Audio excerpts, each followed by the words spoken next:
नमस्कार जय जगन्नाथ आपण अंकु आउ एक नुआ वीडियो रे स्वागतम दयाकरी चैनल को लाइक करंतु सब्सक्राइब करंतु शेयर करंतु। भीष्म द्रोण बध भीष्म तीर सज्जारे शोइथिले। दशम दिन अर्जुन साहसी भीष्मंको उपरे बहुत तीर वर्षण करिथिले। अन्य पक्षरे द्रुपदंको द्वारा प्रेरित होई शिखंडी मध्य वर्षाकारी मेघ परी भीष्मंको उपरे तीर वर्षण करिथिले। उभय पक्षर हाथी आरोही घोड़ा सैनिक सारथी एवं पदातिक सैन्य परस्परर तीर द्वारा निहत होइथिले। भीष्मंको मृत्यु तांको इच्छार अधीनरे थिला।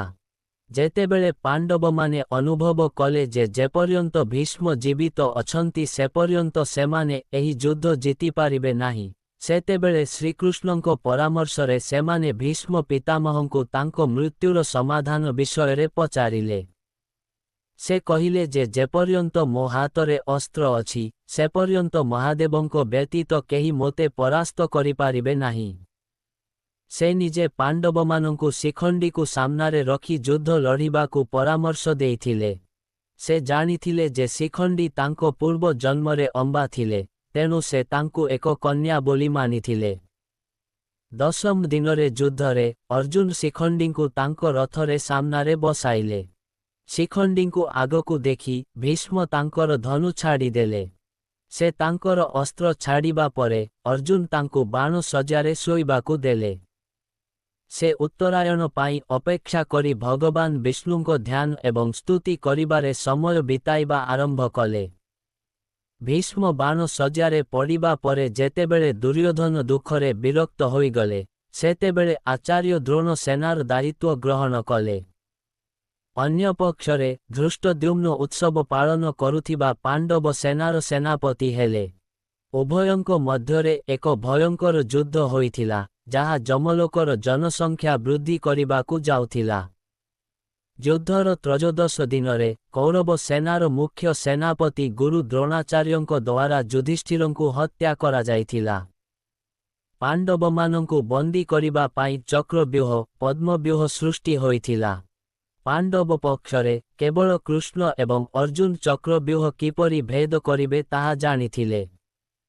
किंतु सेही दिन त्रिगत राजा भाईमाने युद्ध करिबा समयरे सेमानंकु चक्रव्यूह स्थानरु बहुत दूरकु नेइगले।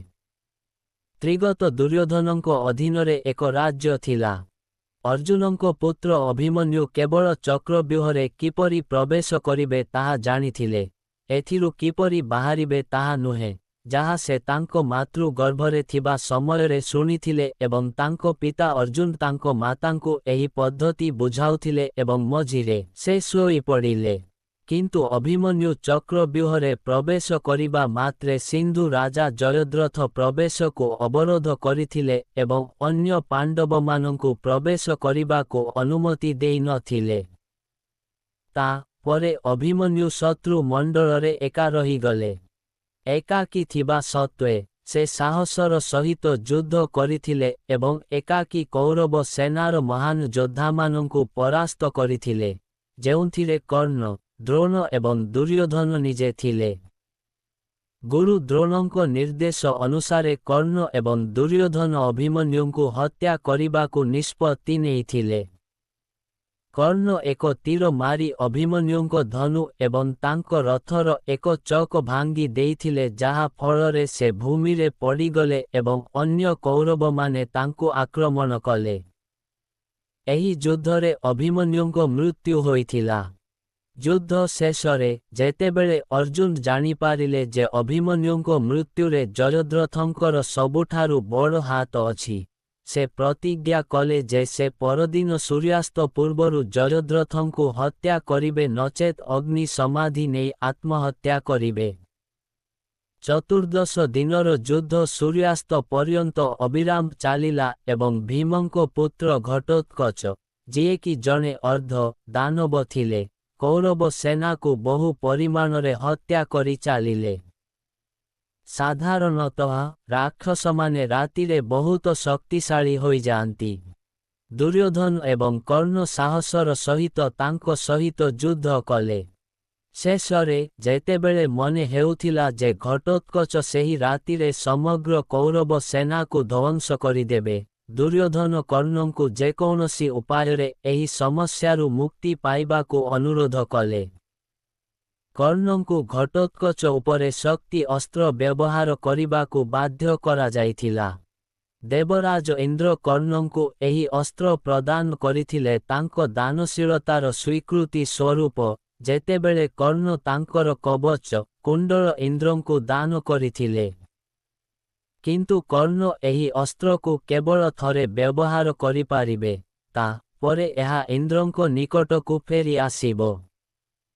ତେଣୁ ଘଟୋତ୍କଚ ଉପରେ ଶକ୍ତି ଅସ୍ତ୍ର ବ୍ୟବହାର କରିବା ପରେ, ସେ ଏହାକୁ ଆଉ ଥରେ ଅର୍ଜୁନଙ୍କ ଉପରେ ବ୍ୟବହାର କରିପାରିବେ ନାହିଁ। ବିରାଟ ଏବଂ ଦ୍ରୁପଦ ପରି ରାଜା ଦ୍ରୋଣଙ୍କ ସମୁଦ୍ରରେ ବୁଡ଼ିଗଲେ। ସେହି ସମୟରେ ଦ୍ରୋଣ ମୃତ୍ୟୁ ପରି ମନେ ହେଉଥିଲା। ସେହି ସମୟରେ ସେ ଅଶ୍ୱତ୍ଥାମାଙ୍କୁ ହତ୍ୟା କରାଯାଇଛି ଶବ୍ଦ ଶୁଣିଲେ। ଏହା ଶୁଣି ଆଚାର୍ଯ୍ୟ ଦ୍ରୋଣ ତାଙ୍କର ଅସ୍ତ୍ରଶସ୍ତ୍ର ତ୍ୟାଗ କଲେ। ସେହି ସମୟରେ ଧୃଷ୍ଟଦ୍ୟୁମ୍ନଙ୍କ ତୀରରେ ଆହତ ହୋଇ ସେ ଭୂମିରେ ପଡ଼ିଗଲେ।